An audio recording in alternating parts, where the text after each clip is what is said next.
Hi students, welcome my channel Gajju sir English. तो student मैं आज आपके लिए लेके आया हूँ सब्जेक्ट एग्रीमेंट के आगे वाला पार्ट 2। कल अपन ने 25 क्वेश्चन डिस्कस किए थे, आज कुछ क्वेश्चन और डिस्कस कर लेते हैं। डेली बेसिस पे आपको कुछ ना कुछ इस चैनल पे मिलता रहेगा, तो ज़्यादा ज़्यादा शेयर करना है, सब्सक्राइब करना है और जुड़े रहना है, कंटिन्यू और सीखते रहना है जी। हम वोकैब की सीरीज स्टार्ट करने वाले हैं। मैंने कहा था अभी मैं जल्दी ही न्यूज़पेपर एनालिसिस की क्लास भी यहाँ पे स्टार्ट करूँगा, जिससे करंट अफेयर से रिलेटेड आपको पैसेज करने में, वोकैब सीखने में काफ़ी आसानी होगी।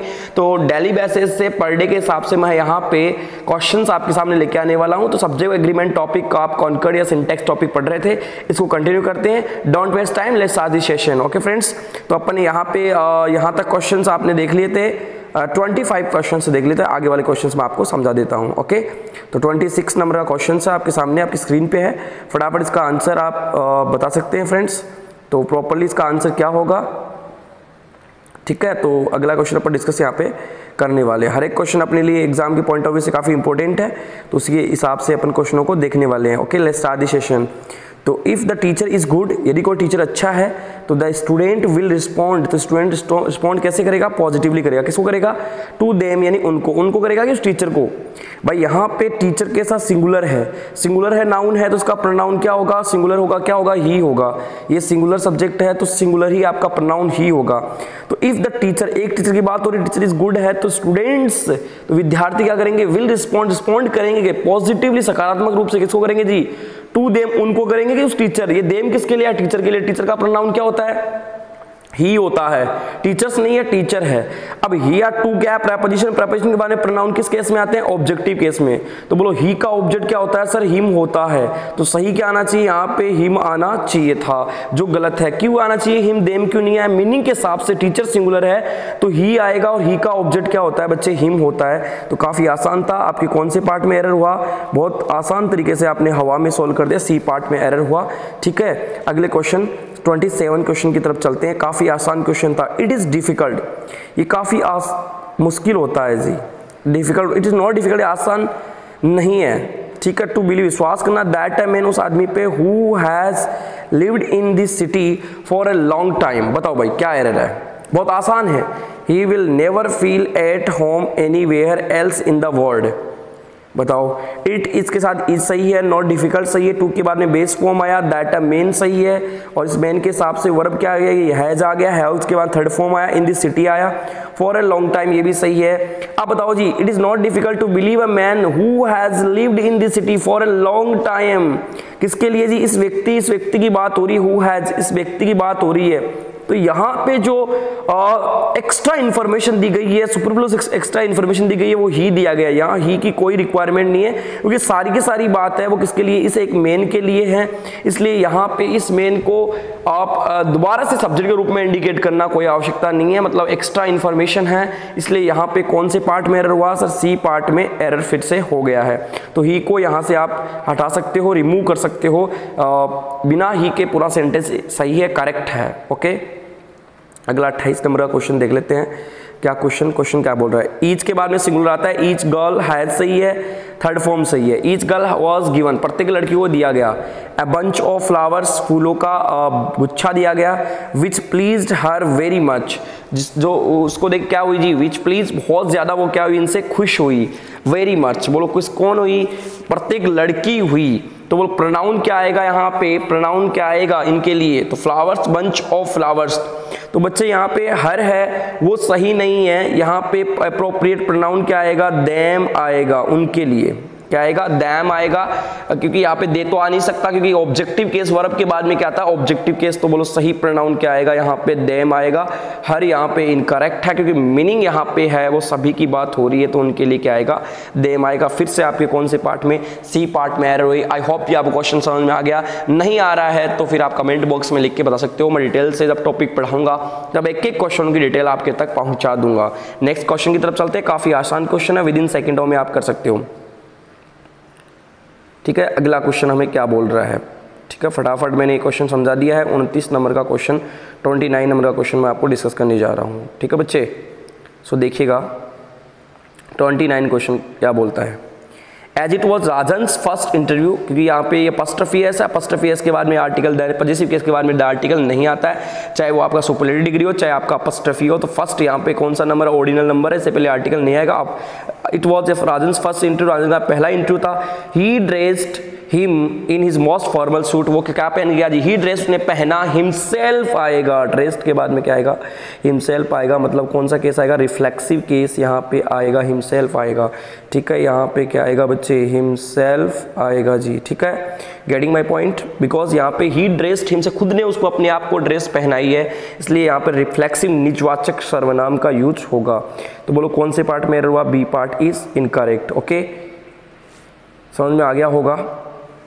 ओके, आपको समझ में आ गया तो अगले क्वेश्चन की तरफ चलते हैं। माई सेल्फ एंड गोपालन विल, वर्ब के पहले कौन सा केस आता है, सब्जेक्टिव केस। बोलो माई सेल्फ का सब्जेक्टिव केस क्या होता है, सर आई होता है, रिफ्लेक्सिव केस नहीं आएगा, तो आई एंड गोपालन सेंटेंस होगा, आई एंड गोपालन।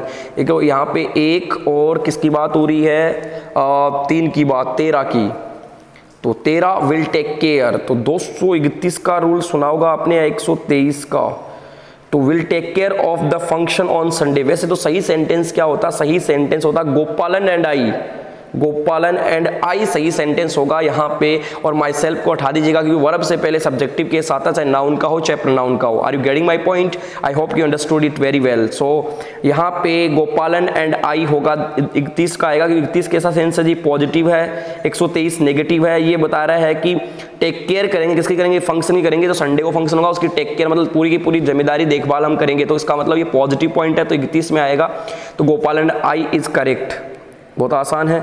सिविल सर्वेंट्स, अगला क्वेश्चन है, बहुत ही आसान क्वेश्चन है। सिविल सर्वेंट्स होते हैं शुड एक्विट, अब ध्यान देना बच्चे, यहाँ पे थोड़ा समझने वाली बात है। Civil servant should acquit efficiently in the list use should, list के बाद में शुड का प्रयोग होता है, repent in the long run, और ये बहुत आसान तरीके से हैं।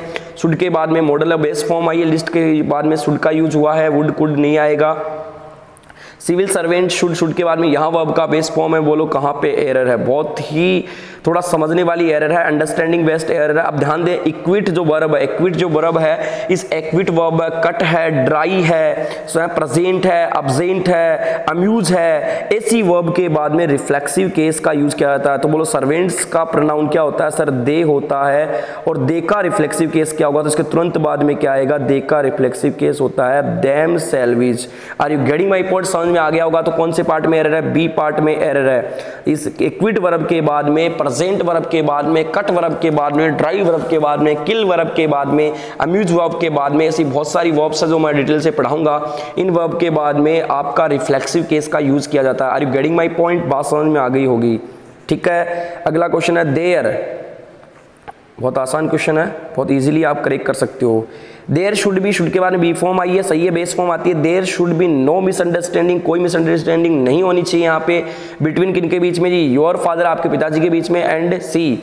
अब ध्यान देना, बिटवीन और योर फादर, अब ध्यान देना जी, मिसअंडरस्टैंडिंग वर्ब है, बिटवीन के बाद में क्या आता है जी, बिटवीन के बाद में ऑब्जेक्टिव केस आता है प्रोनाउन का, न कि सब्जेक्टिव केस। बोलो सी आएगा कि हर आएगा, सर हर आएगा। और बिटवीन का पेयर क्या होता है, टू नहीं होता, एंड होता है, ये तो सही है। योर फादर यहाँ ऑब्जेक्ट है, तो यहाँ पे ये सी नहीं आएगा, ऑब्जेक्टिव केस आएगा। बोलो कौन से पार्ट में हुआ, सी का ऑब्जेक्ट क्या होता है, हर होता है, सी पार्ट में ही आपके एरर हुआ, ठीक है।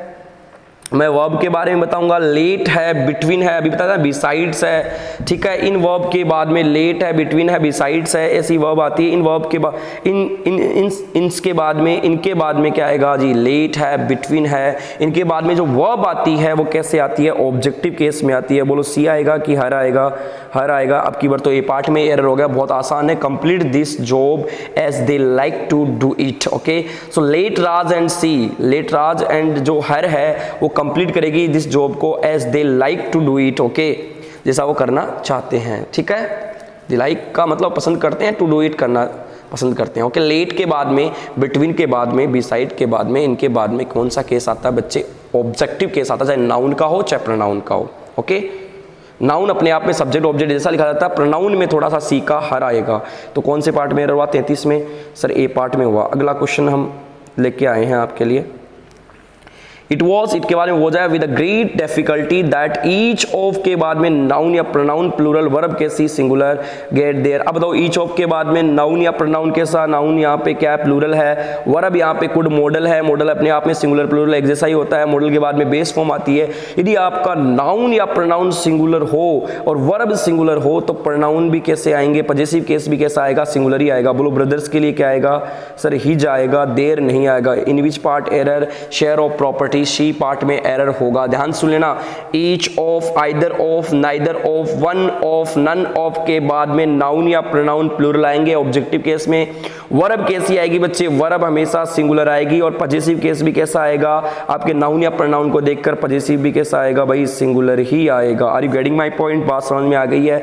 अगला क्वेश्चन बहुत ही थोड़ा घुमा के पूछ लिया गया है, बाकी आसान क्वेश्चन है। दे, दैट, दैट यहाँ पे क्या है जी, पॉजेसिव केस है। दैट से पहले जो प्रोनाउन है वो सब्जेक्टिव केस में आएगा, लेकिन वो यहाँ पे आएगा क्या बता देता हूँ, वो प्रॉपर यहाँ पे प्रोनाउन, पर्सनल प्रोनाउन का यूज नहीं होगा। यहाँ पे आएगा आपका दे प्लूरल है, लेकिन आएगा आपका यहाँ पे डेमोन्स्ट्रेटिव प्रोनाउन आएगा। बोलो दे का डेमोन्स्ट्रेटिव प्रोनाउन प्लूरल क्या होगा, तो दीज या दोज का प्रयोग कीजिए, तो दीज रन्स, तो यहाँ पे कह सकते हो दीज दैट रन आफ्टर या those that run after fame and money are like to be disappointed. तो बताओ जी, फेम एंड मनी की बात हो रही है, are likely to be disappointed है, तो क्या आएगा, these that are after fame and money. तो यहाँ पे पार्ट में एरर हुआ, इससे पहले दीज का प्रयोग होगा, दे का प्रयोग नहीं होगा बच्चे। बहुत आसान क्वेश्चन था, विद इन सेकेंड में हमने हवा में उड़ा दिया है। अगला क्वेश्चन है, बोथ का पेयर क्या होता है, जैसे बिटवीन का एंड होता है वैसे ही बोथ का भी एंड ही होता है। बोथ ही एंड आई, आई और बोथ ही एंड आई। अब ही एंड आई दो सब्जेक्ट एंड से जुड़ गए तो कैसी वर्ब आएगी, प्लूरल। ये वर्ब तो सही है। गोइंग टू दिल्ली, दिल्ली जाएंगे, टेंस बता रहा है आपको, फ्यूचर टाइम बता रहा है, टेंस प्रेजेंट है। Tomorrow two by new motor bike, तो यहाँ पे बोथ का पेयर क्या होता है, कंजक्शन की एरर है सर, एंड होता है, तो सही ऑप्शन कौन सा होगा, यानी कि आपका एरर वाला ऑप्शन है वो ए पार्ट है, आपके ए पार्ट में ही एरर है। बहुत आसान तरीके से क्वेश्चन को विद इन सेकेंडों में आपने उड़ा दिया। 37 नंबर का क्वेश्चन है, देखते हैं क्या आएगा। It is only one of, देखो वन ऑफ आया, ईच ऑफ आया, आइदर ऑफ आया, के बाद नाउन या प्रोनाउन कैसे आएंगे, प्लूरल। लेकिन वर्ब कैसी आएगी, वर्ब सिंगुलर आएगी। लेकिन आप तो कह रहे सर यहाँ प्लूरल वर्ब है, लेकिन ये प्लूरल वर्ब दैट को रिलेटिव करो, उसके पास वाले के अनुसार वर्ब आती है, यहाँ पे सही है, लेकिन एरर क्या है, ध्यान सुनो ना। वन ऑफ के बाद में नाउन या प्रोनाउन कैसे आएंगे, प्लूरल, और वर्ब कैसी आएगी, सिंगुलर। एक नंबर बात। 2 नंबर बात कर देता हूँ, सुन लेना ध्यान से। वन ऑफ हो मतलब एक बोला, one of, each of, either of, सबके लिए एक ही रूल है। वन ऑफ के बाद में नाउन या प्रोनाउन कैसे, प्लूरल। इसके बीच में कोई रिलेटिव आरपी आ जाए, रिलेटिव प्रोनाउन आए, तो रिलेटिव प्रोनाउन के पास में कौन पड़ा है, ये प्लूरल नाउन या प्रोनाउन पड़ा है। इसी के अनुसार वर्ब कैसी आएगी, वर्ब भी प्लूरल आएगी। समझ में आ गया। वन ऑफ के बाद में नाउन या प्रोनाउन प्लूरल, आगे आरपी मतलब हु, हुज, विच, दैट पड़ा हुआ हो, तो रिलेटिव प्रोनाउन के पास वाले सब्जेक्ट के अनुसार वर्ब कैसी आएगी, प्लूरल। अब ये इंपॉर्टेंट बात बताने जा रहा हूँ, यदि रिलेटिव प्रोनाउन भी हो आपका, जैसे मैं इस सेंटेंस में क्या है जी, आपके रिलेटिव प्रोनाउन भी आया है, रिलेटिव प्रोनाउन दैट आया, तो उसके पास वाले के अनुसार आप मान लेंगे सर सही है, नहीं है। यदि इट इज ओनली फ्रेज दिया हुआ हो, it is only one of से ठीक पहले इट इज ओनली यानी ओनली नाम का फ्रेज इट इज ओनली दिया हो, ओनली की वजह से यहाँ पे दैट आया, इसलिए विच और हु, हुज, होम नहीं आया, दैट आया है, ओनली की वजह से आया दैट। अब इसे वन ऑफ से ठीक पहले ओनली दिया हुआ हो तो वर्ब हमेशा ओनली के अनुसार ही आएगी। अब मीनिंग आता है तो आप मीनिंग के हिसाब से क्या आएगा, है जाएगा। बोलो कौन से पार्ट में एरर हुआ, बी पार्ट में एरर हुआ। बहुत आसानी तरीके से क्वेश्चन को सॉर्ट आउट कर दिया हमने, हल कर दिया है ना। ओनली आ जाए वन ऑफ से पहले तो आप वर्ब कैसी आएगी। अब मीनिंग चेक कर लीजिएगा, मीनिंग के हिसाब से यहाँ पे सेंटेंस में आपका सही समझ में आएगा। It is only, it is only, it is only का मतलब यह है केवल। One of her novels, her novels यानी वन ऑफ यानी सभी नॉवेल्स में से उसका एक ओनली एक नॉवेल है, दैट कौन हैज बीन पब्लिश, को पब्लिश किया गया, टिल डेट को किया गया है, तो उसका वन ऑफ ओनली एक ऐसा ही नॉवेल है। तो वो ओनली के हिसाब से क्या आएगा, है जाएगा, हैव नहीं आएगा। बोलो कौन से पार्ट में एरर हुआ, बी पार्ट में सर एरर हुआ। बिल्कुल शाबाश, इजी तरीके से आपने इस चीज़ को भी सीख लिया है। अगले क्वेश्चन की तरफ चलता हूँ। अगला क्वेश्चन है 38 नंबर का क्वेश्चन है, ध्यान से देखना है। Neither of the to, neither का प्रयोग दो के लिए होता है, नाइदर ऑफ आया इसकी वजह से क्या है, टू ब्रदर्स आया, सही है। Neither of the two brothers has got their money back from agency. तो neither of the two brothers, दोनों भाइयों में से किसी भाई ने भी, हैज गोट मतलब यहाँ पे देयर मनी। अब सुन लेना बात को, नाइदर ऑफ आइदर ऑफ के ठीक बाद में नाउन या प्रोनाउन प्लूरल वर्ब कैसी वर्ब आएगी यहाँ पे सिंगुलर, तो वर्ब यहाँ पे बिल्कुल यहाँ पे सिंगुलर वर्ब पड़ी है, सही है। अब यहाँ पे रिलेटिव प्रोनाउन इस वर्ब से ठीक पहले रिलेटिव प्रोनाउन होता तो इसके अनुसार आ जाती है, या फिर इट इज ओनली होता तो वर्ब भी हैज ही रहता। अब ये नाउन या प्रोनाउन आपका यहाँ पे प्लूरल है, वर्ब सिंगुलर है, वर्ब सिंगुलर है तो आपका पॉजिटिव केस भी क्या आएगा, सिंगुलर आएगा। बोलो देर आएगा बच्चे कि यहाँ पे ब्रदर्स के अनुसार ही जाएगा, सर ही जाएगा। बोलो कौन से पार्ट में एरर हुआ, बी पार्ट में एरर हुआ। बहुत आसानी तरीके से विद इन सेकेंडों में क्वेश्चन को तोड़ दिया हमने, ठीक है। अभी थोड़ी देर पहले ये क्वेश्चन डिस्कस किया हूँ, कौन सा भाई 40 नंबर का क्वेश्चन है, इसके बारे में थोड़ी सी जानकारी मैंने थोड़ी देर पहले दी है, थोड़ा ध्यान से देखा हो तो। 231 का मतलब होता है second person, third person, first person, ये पॉजिटिविटी को बताता है, मतलब सही बात के ऊपर यहाँ पे बात होती है, सही बात का मतलब रेफरेंस करता है सही बात की तरफ। ओके 123 है, यानी first person I, second person you, I और we first person, you second person, third person he, she, it और नेम आए, ये नेगेटिव बात की तरफ रेफरेंस करता है। तो अपन सेंटेंस पढ़ेंगे, उसके आधार पे ये 231 आएगा कि कौन सा नंबर यहाँ पे आएगा, ठीक है। क्वेश्चन पढ़ता हूँ मैं और क्वेश्चन के आधार पे आपको आंसर करता हूँ। यू एंड आई, दो सब्जेक्ट प्लूरल है, आर आया है, एक्सपेक्ट करते हैं, टू के बाद में बेस फॉर्म आती है, एक्सपेक्ट के बाद में टू आता है, योर ड्यूटी को, in the interest to student. तो you and I are expected, you और आई आर को इनसे दोनों से उम्मीद की जाती है, टू डू योर ड्यूटी, अपनी ड्यूटी करने के लिए, इन द इंटरेस्ट, इन पूरे ही इंटरेस्ट के साथ, on the two the student, student के प्रति। अब ध्यान से बना दो, ये बात सही है तो 231 है क्या, तो यू कौन सा पर्सन है, सेकंड है, 2 है, और आई कौन सा एक है तो 21 है। बोलो 2 और 21, 21 का रूल लग रहा है, इसका मतलब यहाँ सेंटेंस में 21 सही है, पॉजिटिव बात के लिए ये सही है, बिल्कुल सही है सर, ठीक है सही है। वर्ब भी सही है, आर सही है, बिल्कुल सही है बेटे, यहाँ पे आर भी सही है, एक्सपेक्ट के बाद 2 के बाद में सही है। अब सुन लेना जी, अब यू एंड आई कैसे हैं, प्लूरल है, प्लूरल है तो इनका पॉजिटिव केस क्या आएगा। जैसे मैं आपको एक चीज़ यहाँ पे सिखाने जा रहा हूँ, बहुत इंपॉर्टेंट है, छोटी सी बात है, यहाँ पे थोड़ा समझने की कोशिश करना। एक चीज़ मैंने कहा सिंगुलर, एक चीज़ कहा प्लूरल। बोलो आई का प्लूरल क्या होता है, पहले आई पर्सन आएगा सर, आई का वी होता है, ठीक है। यू का प्लूरल क्या होता है सर, यू का प्लूरल यू होता है, सही है, ठीक है। आई का प्लूरल वी है, यू का यू है। दे का प्लूरल क्या होता है, सॉरी ही और सी है, ही है, सी है, इट है, किसी का नाम सिंगुलर है, उनका ये सिंगुलर है, इनका प्लूरल क्या होता है सर, दे होता है, ठीक है। तो फर्स्ट प्रायोरिटी हम किसको देंगे, फर्स्ट प्रायोरिटी फर्स्ट पर्सन को देंगे। यहाँ पे आई कैसा है, आप कहोगे सर आई यहाँ पे प्लूरल है क्योंकि यू के साथ जुड़ा हुआ सब्जेक्ट, पूरा सब्जेक्ट प्लूरल है, तो आई को देंगे कि यू को फर्स्ट प्रायोरिटी, पहला पर्सन कौन है, आई है। अब बताओ आई यहाँ पे प्लूरल है तो आई का पॉजिटिव क्या होता है, वी होता है, और वी का पॉजिटिव यहाँ पे क्या होता है, योर नहीं होता है, क्या होता है बच्चे, OUR ओवर होता है। आई होप कि ये क्वेश्चन भी आया, कौन से पार्ट में एरर है, बी पार्ट में एरर है। विद इन सेकंडों में इस क्वेश्चन को भी आपने तोड़ दिया, विद इन सेकंड में सोल्व कर दिया। आई होप कि आपको सेशन अच्छा लगा है। यदि आपको सेशन कल अच्छा लगा तो प्लीज इसको वीडियो को फैला देना है, लाइक करना, शेयर करना, सब्सक्राइब करना है। और किसी बच्चे ने मेरे को कमेंट बॉक्स में लिखा है कि सर टॉपिक करवा के एक्सरसाइज कराओ, बिल्कुल मैं जल्द ही टॉपिक लेके आने वाला हूँ, टॉपिक के आधार पर एक्सरसाइज कराने वाला हूँ। ओके, वीडियो को शेयर करना, लाइक करना और चैनल को सब्सक्राइब करना। और कई बच्चे कहते हैं सर हम तक वीडियो नहीं पहुंचता, तो वीडियो पहुंचने के लिए जो घंटी वाला निशान है, बेल आइकन है, उसको प्रेस कर ले फॉर द न्यू अपडेट, जो न्यू अपडेट आपके तक पहुंचे उसके लिए आपको घंटी वाले बटन पे आपको प्रेस कर देना। ओके बच्चे, थैंक यू सो मच, जय हिंद, जय भारत।